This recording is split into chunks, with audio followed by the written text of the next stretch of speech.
આપણે બનાવવાના છે લીલા વટાણાનું શાક, એકદમ મસ્ત ગ્રેવીવાળું બનાવવાનું છે. તો લીલા વટાણા આપણે ફોલીને ધોઈને તૈયાર કરી લીધા છે અને ફ્રેશ જ લીધા છે. જો આ વટાણા છે આને ફોલી નાખવાના. કઈ રીતે ફોલવાના એ તો બધાને ખ્યાલ જ હોય. આ રીતે ફોલ નાખવાના અને અંદરથી દાણા કાઢી લેવાના. અને પછી દાણા કાઢીને આને પહેલાં ધોઈ લેવાના અને પછી આપણે ઉપયોગમાં લઈશું. તો ચાલો હવે કેવી રીતે બનાવવાની છે હું બતાવું. તો સૌથી પહેલાં આપણે અહીં ગેસ શરૂ કરી લીધો છે અને એક સ્ટીલનું વાસણ લઈ લીધું છે. સ્ટીલની પેન લઈ લીધી છે. હવે એની અંદર આપણે થોડું ગમતું ઓઇલ નાખું, મતલબ તેલ લઈશું, થોડુંક જ લઈશું. 1 ચમચી જેટલું ઘી એડ કરશું અને હવે અંદર આપણે લીલી મરચી નાખી દઈશું, મતલબ મરચાંના કટકા લીધા છે. તમે ઘી ન હોય તો વટાણા લઈ શકો. હવે અંદર આપણે વટાણાને છે ને થોડીક વાર થાય, એકાદ મિનિટ કરી લેવાના છે. રાજાને મારી પાસે બટર નથી એટલે મેં કીધું છે.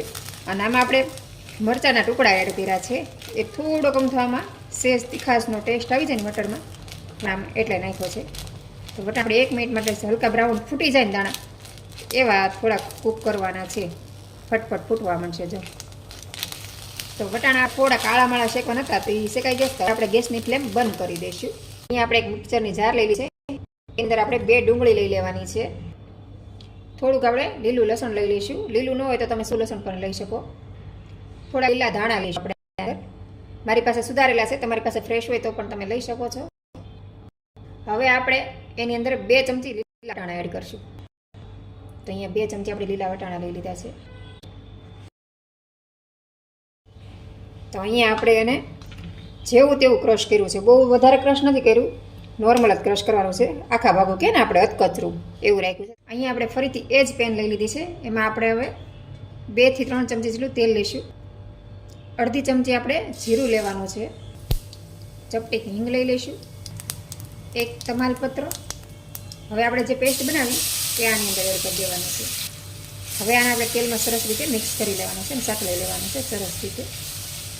તમને તેલ વધારે પસંદ હોય તો તમે તેલ વધારે પણ લઈ શકો છો. આપણે તેલ બહુ ઓછું લીધું છે. અને હવે આને બ્રાઉન રંગનું થાય ને ત્યાં સુધી કૂક કરવાનું છે. હવે આપણે ડુંગળી અને વટાણા જે ક્રશ કરેલ છે એ સરસ રીતે પાકી જાય ત્યાં સુધી આપણે બ્રાઉન કરવાનું છે. ત્યાં સુધીમાં આપણે હવે બીજી પ્રોસેસ કરી લઈએ. તો અહીંયા આપણે 2 મોટા ટમેટાં લઈ લીધા છે અને 1 આદુનો ટુકડો લીધો છે સાથે. 1 ચમચી આપણે લાલ મરચું પાવડર આમાં જ એડ કરી દઈશું. 1 ચમચી આપણે એમાં ચણાનો લોટ લેવાનો છે. હવે આને આપણે ક્રશ કરી લઈશું. તો આપણે અહીંયા ટમેટાની સરસ મજાની પેસ્ટ, મતલબ પ્યુરી પણ કહી શકો, તો સરસ મજાની પ્યુરી બનાવી લીધી છે. તો અહીંયા આપણે ડુંગળી અને જે વટાણા કૂક કરવા માટે રાખ્યા હતા એ પણ સરસ રીતે કૂક થઈ ગયા છે અને કલર પણ ચેન્જ થઈ ગયો છે. તમે જોઈ શકો છો કલર એનો થોડોક અલગ થઈ ગયો છે. તો સરસ આપણે ડુંગળી અને વટાણા છે એ પાકી ગયું છે. તો હવે આપણે જે પ્યુરી બનાવી એ આની અંદર આપણે એડ કરી દેવાની. પ્યુરી આપણે આની અંદર એડ કરી દઈશું અને સરસ રીતે આને મિક્સ કરી લેવાનું છે. હવે અને સરસ રીતે મિક્સ કરી લઈશું. તમારી પાસે કાશ્મીરી લાલ મરચું હોય તો તમારે કાશ્મીરી લાલ મરચું આની અંદર એડ કરવાનું છે. મારી પાસે નથી એટલે મેં સાદું મરચું આની અંદર એડ કર્યું છે. પણ કાશ્મીરી મરચું હશે તો તમારું ગ્રેવી છે એકદમ મસ્ત રેડ કલરની થશે, મતલબ કે એકદમ લાલ થશે. હવે આપણે જે ગ્રેવી બને એ જ પાણી આની અંદર એડ કરી દઈશું. હવે સ્વાદ પ્રમાણે આપણે નમક એડ કરી દઈશું. અડધી ચમચી હળદર અને 1 મોટી ચમચી આપણે ધાણા જીરું પાવડર એડ કરી દઈશું અને સરસ રીતે આ બધા મસાલા મિક્સ કરી લેવાના છે. હવે જ્યાં સુધી પાકે ત્યાં સુધી આને આપણે આવી રીતે હલાવતા રહેવાનું છે. કેમ કે આપણે આમાં ચણાનો લોટ એડ કર્યો છે એ નીચે ચોટી જશે, તો એને સતત હલાવતા રહેવું પડશે ને તળિયે દાજી જશે. અને આને આપણે 5 મિનિટ સુધી આવી રીતે કૂક કરવાનું છે. તો ફરીથી આપણે એની અંદર થોડુંક પાણી એડ કરી દઈશું અને પાણીને સરસ મિક્સ કરી લઈશું અને સરસ ઘટ ગ્રેવી કરી લઈશું. તો આપણી ગ્રેવી તૈયાર થઈ ગઈ. આને ઢાંકી દઈશું. આને આપણે 5 મિનિટ સુધી ઢાંકી દેવાનું છે. તો 5 મિનિટ થઈ ગઈ તો હવે આપણે ચેક કરી લઈએ. તો તમે જોઈ શકો છો આપણે તેલ છે એ બધું ઉપર આવી ગયું છે. તો આપણી ગ્રેવી છે સરસ રીતે પાકી ગઈ છે, સરસ રીતે કૂક થઈ ગઈ છે, બહુ મસ્ત અને એકદમ ઘટ બની છે. એનું કારણ છે કે આપણે આની અંદર ચણાનો લોટ નાખ્યો છે તો થોડુંક તળિયે ચીપકશે. તમે જોઈ શકો છો થોડુંક દેખાય છે તળિયે, થોડુંક ચીપકશે. પણ તેલ આપણું બધું છૂટું પડી ગયું છે ને તેલ ઉપર આવી ગયું તો આપણી ગ્રેવી પરફેક્ટ ચડી ગઈ છે. હવે આપણે એની અંદર વટાણા એડ કરી દઈશું. જે લીલા વટાણા આપણે સાઈડમાં રાખ્યા હતા એડ કરી દઈશું. તો વટાણાને આપણે આની અંદર સરસ રીતે મિક્સ કરી લઈશું. તમે જોઈ શકો છો આપણી ગ્રેવી વટાણા સાથે એકદમ પરફેક્ટ રીતે સેટ થઈ ગઈ છે. અને આવી રીતે તમે સબ્જી બનાવશો ને વટાણાની એટલે બહુ જ મસ્ત બનશે. નાનાથી લઈને મોટા સુધી બધાને પસંદ આવશે. અને મારી વ્લોગની પણ ચેનલ છે, તમારે મારા વ્લોગ જોવા હોય તો મારી વ્લોગની ચેનલનું નામ છે પ્રજ્ઞા કુક એન્ડ વ્લોગ. તેમાં પણ વિઝિટ કરજો. ડેઈલી આપણે વ્લોગ મૂકીએ છીએ. અને આપણે કુકિંગની પણ બીજી પણ ચેનલ છે, 2 ચેનલ છે મતલબમાં. એક પ્રજ્ઞા કુક એન્ડ વ્લોગ શોર્ટ જે તમે જોવો છો, અને બીજી ચેનલ છે આપણી પ્રજ્ઞા શોર્ટ, એમાં પણ આ વિડીયો આવશે. બંનેમાં વિડીયો આવવાના છે. તો આ રીતે આપણે સબ્જીને પરફેક્ટ રીતે ગ્રેવી સાથે મેશ કરી લેવાની છે. હવે આપણે એની અંદર 2 ચમચી લાલ મરચું અને થોડાક લીલા ધાણા એડ કરી દઈશું. આપણે તીખાશ માટે લાલ મરચું પહેલાં લીધું હતું, પણ થોડોક કલર ડલ લાગે છે એટલે આપણે થોડુંક ઉપરથી લીધું છે. અને તમારી પાસે મેં પહેલાં પણ કીધું કાશ્મીરી મરચું હોય તો તમે લઈ શકો છો. મારી પાસે કાશ્મીરી મરચું નથી એટલે રેડ મરચું જ લીધું છે.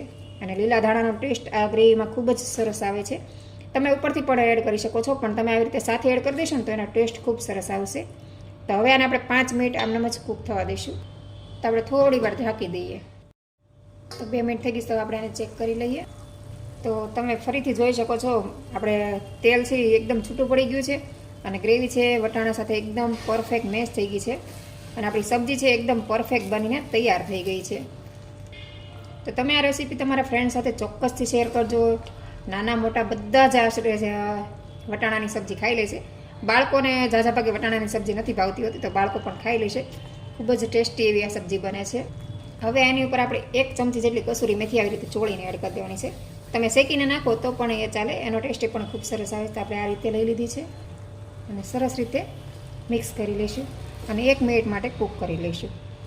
તીખાશમાં આપણે 2 ચમચી લાલ મરચું લીધું છે. તમે તમારી રીતે વધઘટ કરી શકો છો. ઓછું તીખું ખાતા હોય, વધારે ખાતા હોય તો લાલ મરચું તમારે વધઘટ કરી શકો. મેં મારી રીતે નાખ્યું છે, બરાબર. તો આ રેસીપી તમે બનાવજો, ખાજો, તમારા મિત્રો સર્કલમાં શેર કરજો. અને રેસીપી કેવી બને છે મને કોમેન્ટ કરજો. તો ચાલો આપણે સબ્જી એકદમ પરફેક્ટ બની ગઈ છે. તો હવે આને સર્વ કરી લઈએ. અને સબ્જી બનાવી અને આપણે સર્વ કરી લઈશું.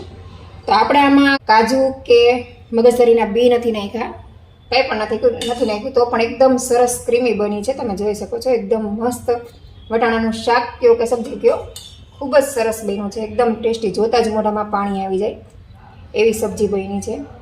તો આ રેસીપી તમે બનાવો, ખાઓ અને તમારો અનુભવ મારી સાથે ચોક્કસથી શેર કરજો. અને વિડીયો પસંદ આવે તો લાઇક શેર કરજો. અને ચેનલ પર ન હોય તો ચોક્કસથી સબસ્ક્રાઈબ કરી દેજો. તો તૈયાર છે આપણી વટાણાની સબ્જી. આપણે આમાં ગરમ મસાલો પણ એડ નથી કર્યો. તમને જો ગરમ મસાલો પસંદ હોય તો તમે ગરમ મસાલો પણ આમાં એડ કરી શકો છો. તો એની અંદર આપણે થોડું ગાર્નિશિંગ માટે લીલું લસણ એડ કરી દઈશું. થોડાક લીલા દાણા એડ કરી દઈશું. બહુ ઝાઝા નથી કરતા, થોડાક જ એડ કરીએ છીએ આપણે.